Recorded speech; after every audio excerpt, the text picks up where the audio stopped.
Welcome to the Texas Deep Time Rewind, where we wonder with the witty, coming to you live from the Live Lab. The SWBC Live Lab, to be exact, deep in the heart of San Antonio, Texas. My name is Abigail. I'm the Environmental Science Education Manager here at the Witte Museum. And my name is Daemon Piña. I'm the Health and Wellness Education Manager here at the Witte Museum. All right, so super excited. This is our first episode of this podcast series all about The Power of Poison, which is an exhibition that we are presenting. So super, super pumped. Gonna talk about some really cool things today. We're gonna focus on plants. So some of the cool things that exist in our backyards here in Texas, most of the things that we really do have to worry about getting into, at least most commonly, are gonna be plants, right? Right. So I don't know if you're a big nature guy or you in particular have ever had a run-in with something like this. Luckily, I have not. But More that's of a- because I stay inside, yeah. More of an inside guy. Yeah. Cool. Okay, so we're going to cover some of those species that you might run into, especially here in Texas. So the first one that I want to talk about, I feel is like the poster child of all like plants that you never want to run into, which is poison ivy. Got it. So big one, right? So to start, poison ivy itself is actually not a member of the ivy family. It's actually more closely related to cashews and pistachios. Does it bear fruit or like? It has like a little tiny seed. So we'll talk about it when we talk about like identification, but it does. Yeah. So, and it can grow in a couple like different ways. It can be just a vine, so growing on like a fence post or a tree. It can be a shrub by itself, or it can be more like ground cover where it grows out. Yeah. Right. But it can be found throughout the entire United States, right? So not just in Texas. Got it. So pretty widespread plant. So when it comes to identification, right, the age-old adage is leaves of 3, let it be. Leaves of 3, let it be. Leaves of 3, let it be. Don't touch it. Okay. And what that means is that for these plants in particular, there is one main stalk. So we're going to compare it to like a tree, right? And the tree has one main trunk, so the main stalk of the plant, and it has branches that branch out from the main stalk. On those branches, they grow leaves, and those leaves only grow in clusters of 3. And that is the major distinction. If you were coming across a plant in a wild setting, right, you're out and about, you're hiking, you're doing some really cool nature stuff, you come across a plant, on one branch of it, it just has 3 leaves. Yeah. Don't touch it. Leave it alone. Leave it alone. Don't even look at it. Right. Don't look at it too long. Don't touch it. Don't just even smell it. Walk away. Yeah. So those leaves also, they're like elliptical, so a little bit more oval shaped. They have lobes, right? And they might have little notches in the lobes. So oval shaped, usually like 3 lobes in general, little notches in the lobes. But the other key factor, other than growing in patterns of 3, is that the leaves look kind of oily or kind of waxy. Okay. And that is because they are covered in a resin, which grows throughout the entire plant, which is called Urushiol. Urushiol. Urushiol. Urushiol, which I definitely had to look up how to say. So that was a fun time. Urushiol. Especially before I said it in front of other people, so that's cool too. But here's the kicker, right? Here's the coolest thing about poison ivy. It is not actually poisonous, right? Okay. So this is going to be the first time of many times that I say this. I'm going to say this continuously throughout this podcast, probably throughout the rest of my life. Poisonous is you have to touch it, right? Like a poison dart frog, or ingest it, eat it.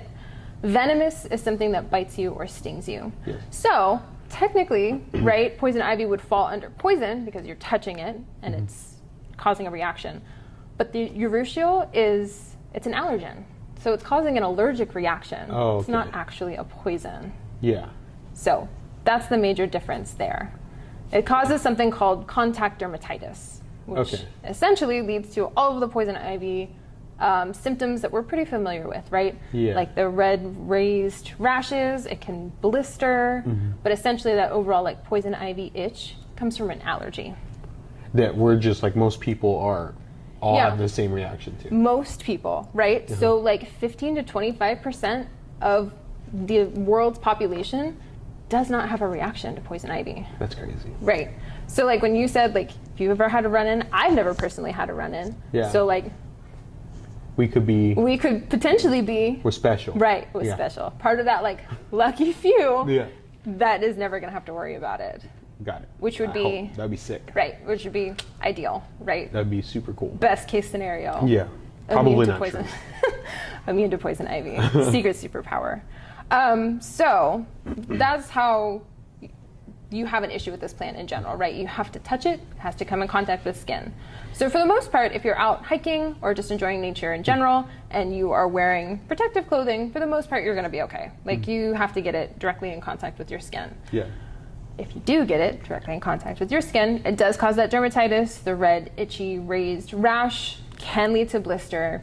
The really unfortunate part on top of that is that if you inhale smoke that is coming from a poison ivy plant, whether that's a controlled burn as, you know, a land stewardship process, or as an accidental burn, which happens if you inhale some of that smoke, that can lead to some really bad effects as well. Really? Yeah. So it can like burn your throat? Essentially, right? Because you're inhaling it and that allergen is seeping into your respiratory system. Yeah. It can have a bad issue with your lungs, your throat can burn. That can lead to hospitalization. Yeah. Can people be, do you know if anybody is like deathly allergic to poison ivy just like? I don't know. I know that hypersensitivity exists, but I don't know what percent of the population currently has like an extra. I do know that it exists because our own CEO, Maurice McDermott, had mentioned once a run-in where she had an extreme bad case. Yeah. So it exists. It's possible that instead of the 15 to 25% where you're like special, you're like another percent who's not. You're the opposite. You're the opposite. You were the target. Right. So, yeah, that's crazy. And I didn't even think about that burning it would cause that. Yeah, right? I know somebody had mentioned it to me the other day when I was doing some of this research, and I was like, you're right. Oh my gosh, I can't even imagine what it would be like though to be in that situation and have something like that happen. Yeah, and then like Abby said, a controlled burn, when you're thinking about land stewards, you're taking a plot of land and you're burning it to incite growth. And so a lot of times you're burning it to incite growth because there's a lot of things that maybe shouldn't really be in there, or you're just trying to get it to kind of come back to its native roots. And so there's a good chance that there might be poison ivy there. So that's really crazy. I didn't even think about that. Be careful. And not only could there be poison ivy, poison ivy has two very close cousins. They're called poison oak and poison sumac. Poison sumac? So oak usually tends to grow as a vine. It also has the same pattern, so like the leaves of 3, let it be. Very similar shaped leaves, the elliptical oval shape with the large lobes. Sumac is a little harder to identify. It usually goes as a tree, though, so that's at least one big distinction that it has. Yeah. But the leaf pattern is a little different, so it can grow between like 7 to 15 leaves on one branching stem. Yeah. So, depends. Usually it's an odd number, though. But poison ivy does grow throughout the entire United States. It changes color annually in the fall. It's a very pretty red color. It does have those berries. It is pollinated by several native species. Cool. Fortunately or unfortunately. Yeah. But it is. And it is a native. Yes. Yes. It's considered a weed, right? But it is still has a place in the ecoregions and the systems of our native habitats here. Cool. So. That's super awesome. Yeah, super cool natural defense system. Yeah, so it's important and it does play a role in our habitats here in Texas, but it just is pretty brutal to humans. Don't touch it. Do animals also? I know that there are some species that will eat like the berries that grow off of it. I don't know that there's any species that like eats the leaves. Right. Interesting. That would be cool though. Pretty sick. Yeah, so that's our first plant that I wanted to cover. Our second one, I'm super excited to launch into. So this has several nicknames here in Texas. Some of them are tread softly, mala mujer, and finger rot. Yeah, we're starting off strong. Just sounds like a bad time. This is a plant called Texas bull nettle. Even worse name. Right, and it is covered in stinging hairs. I don't like that. I don't like that. Makes me feel ugly.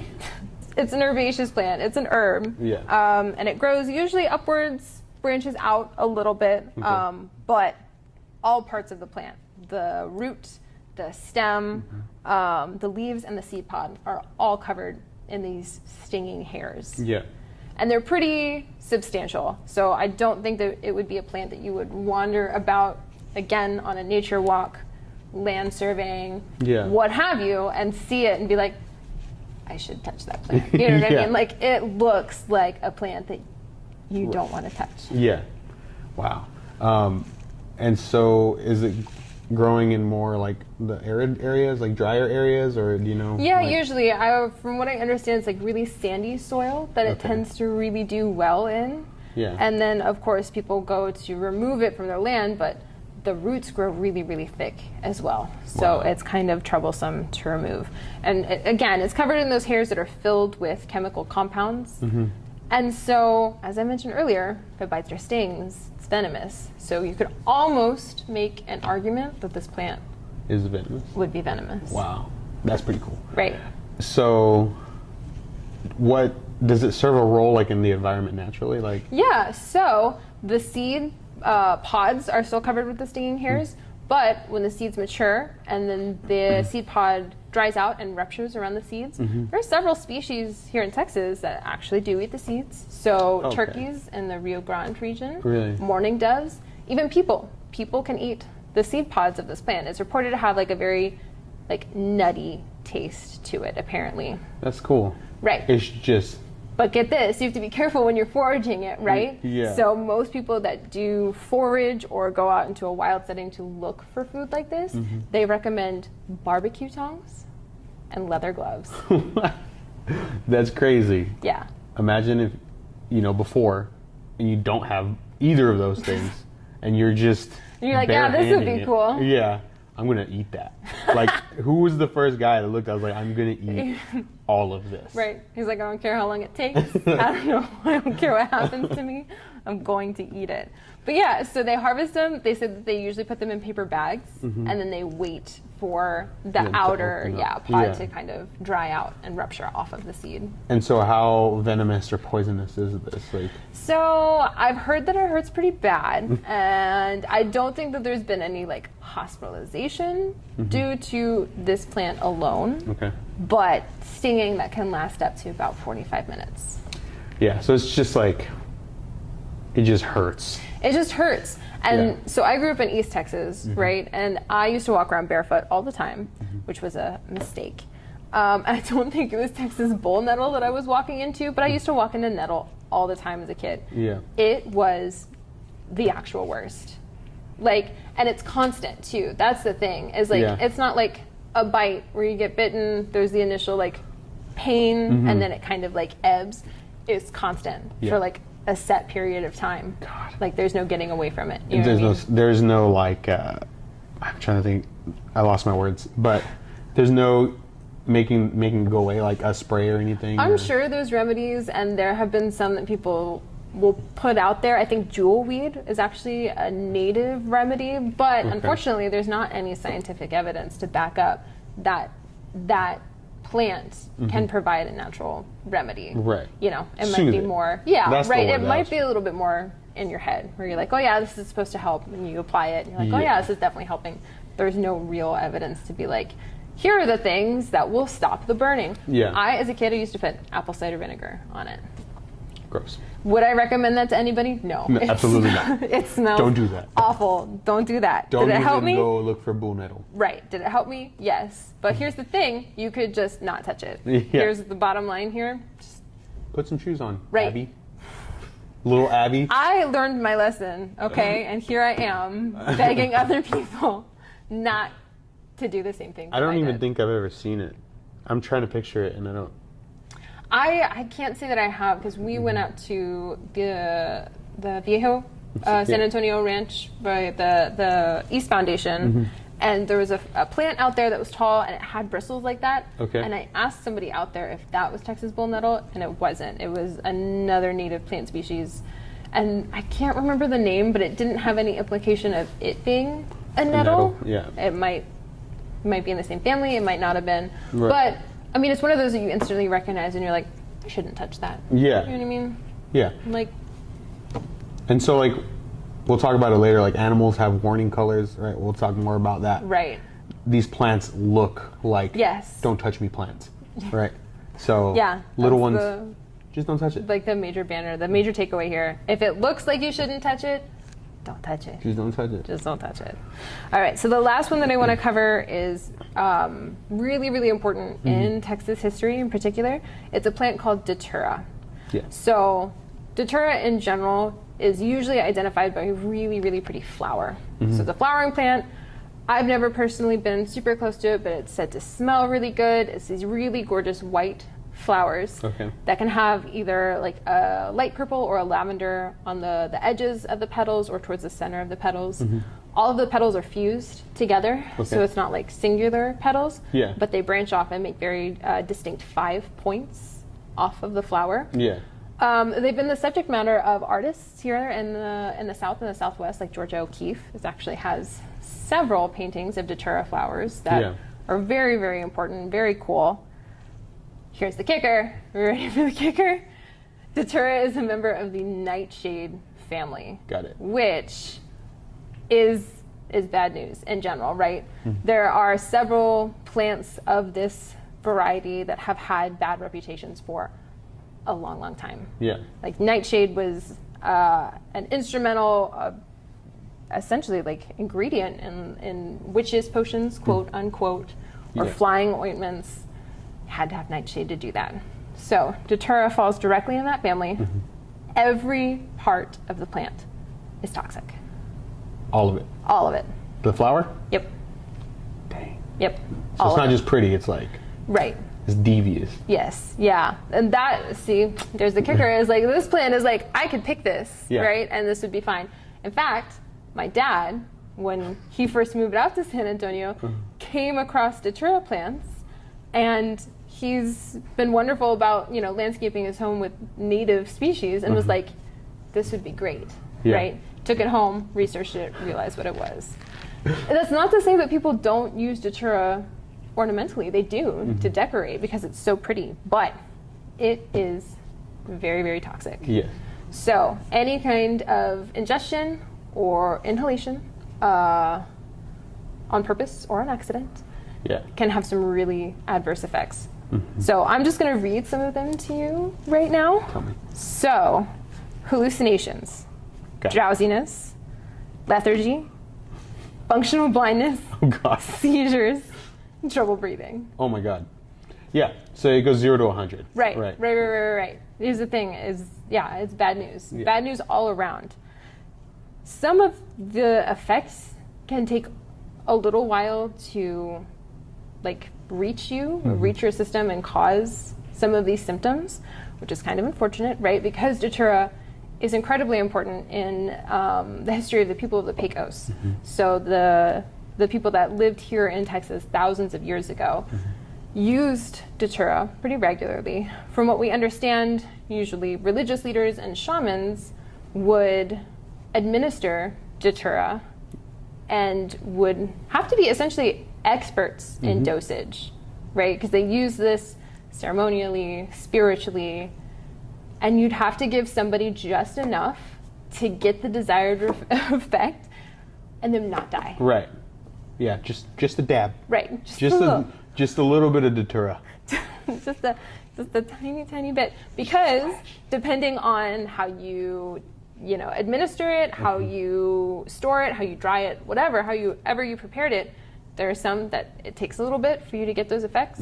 So it'd be like, you took a little, you're not feeling anything, you took a little bit more, and that was it. Like, that was the lethal dose right there.